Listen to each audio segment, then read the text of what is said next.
போகும்போது விஜய் சேதுபதி கிட்ட ஸ்பேஸ்ங்கிற வார்த்தையை சொல்லிட்டு போன்றது வரைக்கும் எழுதப்பட்டது. நான் சொல்லிட்டேன் என் வேலை. அதனால நீங்க எடுக்கப்பட்டீங்க அப்படி. அவ்வளவுதான். அந்த கட்டிப்பிடிக்க வந்தாங்க தெரியுமா, நான் வெளியே வரும்போது எல்லாரும் அங்கே இருங்கன்னு காரணம் சொன்னதுக்கு காரணம் அவங்க என் மேல சிம்பத்தியை கிரியேட் பண்றதுக்கு வந்தாங்க. அது நான் தோத்தா மாதிரியும். ஸோ என்னுடைய ஸ்பேஸ் அங்கு யாரும் எடுக்கவே முடியாது. நாங்கள் திங்க் பண்ணுறதை நீங்கள் கேஸ் போட்டு என்ன தடுப்பீங்களா? ஏன் சார் நீங்கள் அங்கேயே திங்க் பண்ணிட்டு இருக்கீங்க?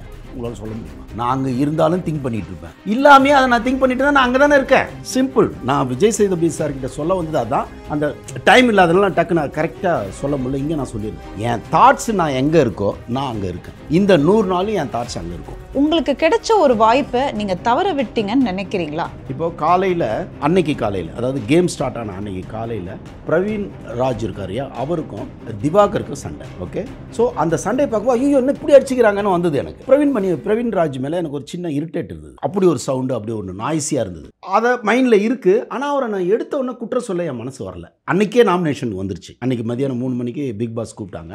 நம்ம சொல்ல வேண்டிய நிர்பந்தம் எனக்கு என்னென்னா, சரி அந்த இடத்துல தான் அப்படி பண்ணியிருப்பாரு, அதனால் பிரவீனை சொல்லணுமான்னு எனக்கு ஒரு கன்ஃபியூஷன். அதில் குழப்பத்தில் நான் டிசைடிங் இல்லை சார் என்னை ஃபஸ்ட் டேவே கேட்காதீங்கன்னு. இப்போ நான் சொல்கிறேன், ஒரு வாரம் அலோவ் பண்ணால் பெட்டர்.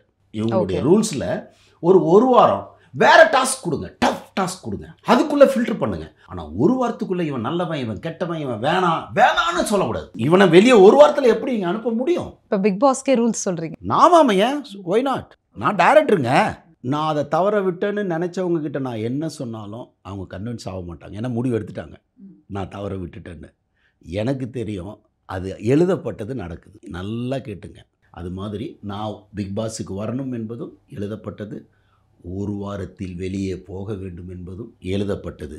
போகும்போது விஜய் சேதுபதி கிட்ட ஸ்பேஸுங்கிற வார்த்தையை சொல்லிட்டு போன்றது வரைக்கும் எழுதப்பட்டது. நான் சொல்லிட்டேன் என் வேலை. அதனால நீங்கள் எடுக்கப்பட்டீங்க அப்படி. அவ்வளோதான். அவ்வளோதான். எனக்கு கொடுக்கப்பட்ட இவ்வளோதான். இது மேடம் எல்லாம் எழுதப்பட்டது நடக்கிறது. நீங்கள் இதை நம்புறது கொஞ்சம் கஷ்டமாக இருக்குது. இப்போ இருக்கிற ஜெனரேஷனுக்கு பூமரை ஒதுக்க முடியாது உங்களால். ஓகே, நீங்கள் பூமரை ஒதுக்குறீங்கன்னு சொன்னீங்கன்னா பூமியை ஒதுக்குற மாதிரி. ஏன்னா அனுபவம் தான் பூமர். இன்னைக்கு நாட் எவ்ரிபடி, ஒரு சில காமெண்ட்ஸ் என்ன வருதுன்னா, நிஜமாவே இவர் தான் இந்த படங்களை டைரக்ட் பண்ணவரா, என்ன இப்படி பண்ணிட்டார் உள்ள, எங்களால் அது ஜட்ஜ் பண்ண முடியல அவரை அப்படின்னு. பிகாஸ் இன்னைக்கு பீப்புள் ஜட்ஜ் டூ ஃபாஸ்ட். கரெக்டுங்களா? ஸோ இந்த நபர் தான், இந்த இன்னார் தான் இந்த படங்களை எடுத்தவர் இன்னைக்கு பிக் பாஸ்ல இப்படி விளையாடி இருக்காரா அப்படின்றது. இதுக்கு உங்களோட பதில் என்ன? அந்த பிரவீன் காந்தியோட ஏஜ், அப்போ இருந்த ஒரு அவசரம் வெறி இருக்குல்ல, அது இப்போ கம்மியாக அளவா டிப்ளமேட்டிக்காக மாறிடுச்சு, கன்வெர்ட் ஆயிடுச்சு. அப்போ எனக்கு பேரே ஃபயர் பால். ஒரு இடத்துல நிற்க மாட்டேன். 20 பேரில் நேரம் எத்தனை பேரை நான் தள்ளி விட்டு ஓடிருப்பேன்னு தெரியாது. அந்த பிரவீன் காந்தியாக இருந்திருந்தால், ரட்சகன் எடுக்கும்போது அந்த பிரவீன் காந்தியாக இருந்திருந்தா சத்தியமாக 100 நாள் என்னை தூக்கி நீங்கள் வெளியே போடணும்.